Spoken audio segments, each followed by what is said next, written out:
ഇന്ന് രാവിലെ തന്നെ ഇക്ക പറയാ നോമ്പ് തുറക്കുമ്പോൾ പത്തിരിക്ക് നല്ല വറുത്തരച്ച ബീഫ് കറി വേണം കേട്ടോ. അപ്പോഴെനിക്ക് ഓർമ്മ വന്നത് നോമ്പ് തുടങ്ങുന്നതിന് മുമ്പ് ഞാൻ കുറച്ച് കാര്യങ്ങളൊക്കെ ഒരുക്കി വെച്ചിട്ടുണ്ടായിരുന്നു. അപ്പോൾ തേങ്ങ വറുക്കാൻ ഞാൻ മറന്നു.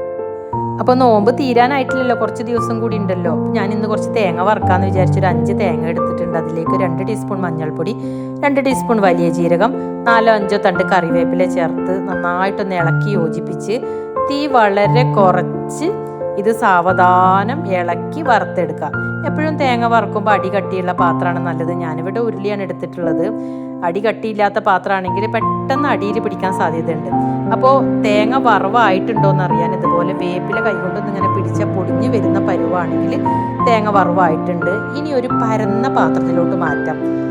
ചൂട് നന്നായിട്ട് പോയതിന് ശേഷം നല്ലൊരു എയർ ടൈറ്റ് കണ്ടെയ്നറിലാക്കിയിട്ട് സൂക്ഷിക്കാം. ഞാനിങ്ങനെ തേങ്ങ സൂക്ഷിക്കുമ്പോൾ 1 വർഷം വരെ കേടാവാതിരിക്കാറുണ്ട്.